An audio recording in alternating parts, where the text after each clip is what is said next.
brought to you by Pfizer.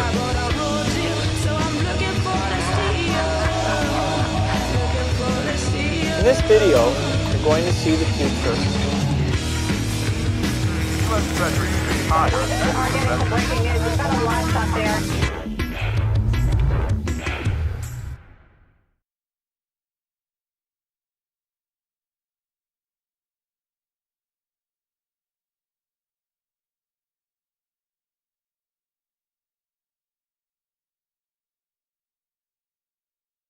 Is my mic on? There you go. Guys, okay, let's slow it right down. Is the mic on? You are. Am I in vision? If you're watching us, let me remember you can comment at any time. Let's have a look at the comments. Nice. Thank you very much. Okay, now in a minute, we're going to go to a video and I'm going to hear the audio of the video in my ear and the audience, nice, and the audience are going to hear the audio as well. Okay, so obviously today's show is going to be defined by the ongoing extraordinary media debacles, events, and carousels of insanity surrounding election coverage. Let me know, guys, if you can hear me well in the chat. I'm talking to you, Jude Syke and Sensitive Hearts, Baby Squash, Ginger Dog 55 in the Rumble chat. Just let me know how good the audio is and that you can hear everything okay. Also, guys, I want to talk to you about, firstly, we're going to go through some election stuff and media coverage of the election. Then, thanks guys. Then what we're going to cover is a Naomi Wolf story.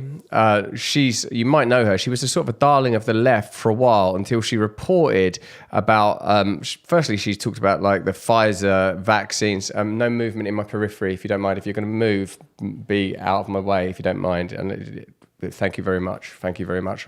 Thanks a lot. Cheers, guys. Just the same as yesterday. Just mentally replay yesterday if you could, and remember some of the things that got said. Cheers, guys. Pfizer knew that 1,225 people died within 3 months of a vax rollout, and it was harming children's hearts. Now, initially what Naomi Wolf talked about was female reproduction being affected by vaccines. We'll be covering that story. You're not going to be able to cover it on YouTube, of course, because of the censorship. And censorship is what we're covering as well when it comes to electoral issues and the subtle biases that exist around these campaigns. This is something I'm thinking about all the time, because as a sort of former denizen of the mad world of Hollywood, it used to be taboo to even talk about being conservative or Republican, let alone being sympathetic to Trump. But I guess what America is facing now is the significance of this decision, and in the way that kind of liberal pundits would say, this is a hold your nose and vote Kamala moment because of the threat of Trump. Me, as a former participant in those kind of systems, although not a participant in some of the other things that seemingly go on in Hollywood that appeared like they could be on the precipice of dragging a lot of people down, is that in a way, if we don't in this moment support what is emerging and coalescing around MAGA, this might be the last chance to do it before globalism and totalitarianism consume the entire planet. Hey, Seawolf53, I see you.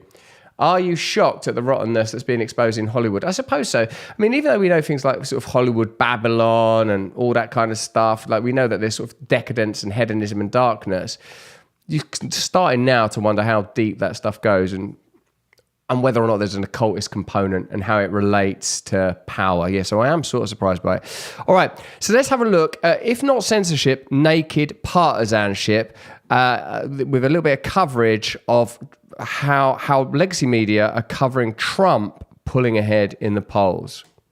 Election day is just over 2 weeks away, and the fight for every single last undecided vote in battleground states is intensifying. Vice President Kamala Harris is targeting disaffected Republican voters by hitting the trail with Liz Cheney in the crucial blue wall states of Pennsylvania, Michigan, and Wisconsin. Cheney was a powerful Republican congresswoman, and today she called Harris a responsible adult. As for former President Donald Trump, he was back in North Carolina again, pushing false claims about FEMA and immigrants. immigrants. That's after he spent the weekend slinging a crude insult at Harris, engaging in lewd locker room talk about the late golfing legend Arnold Palmer, and staging a campaign stunt at a Pennsylvania McDonald's. Right, so that's it. So where are we? Are we on me now, or is this the still? Okay, so like really automate it returning to me. That should be automated. We don't want it to linger on a frozen still image. I'm going to play it again because actually there's loads of stuff content-wise, imagine that, would love to point out.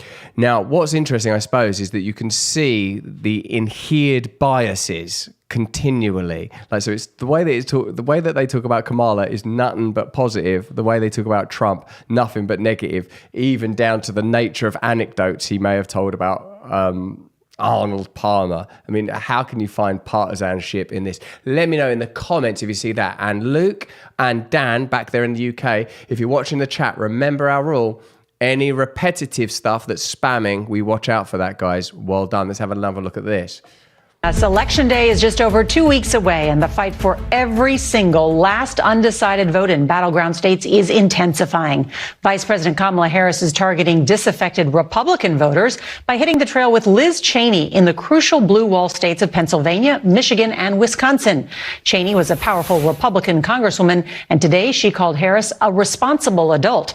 As for former President Responsible adult doesn't seem like a particularly high threshold for President of the United States. Even as a parent, that's a basic assumption.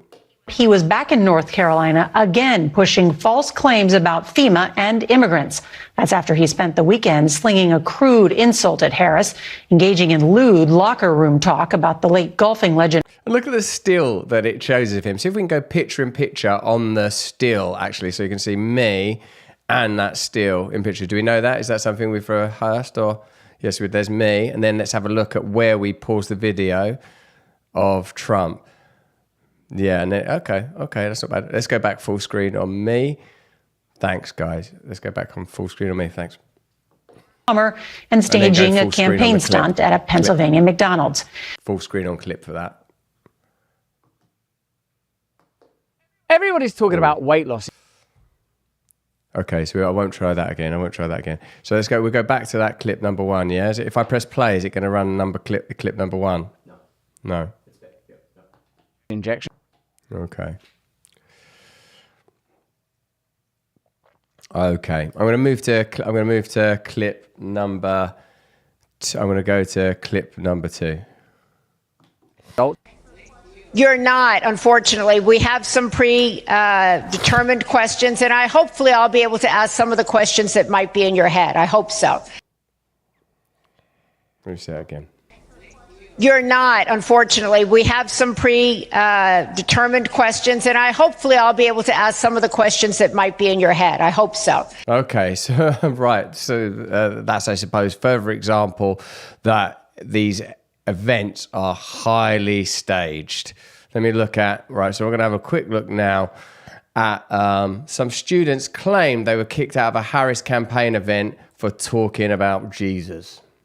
Everybody's talking about weight loss injection. All right, guys, listen, this is what I want to do. Let's stop and start again. Guys, we're going to leave the show now and we're going to start again. See you later. Bye-bye. Take care.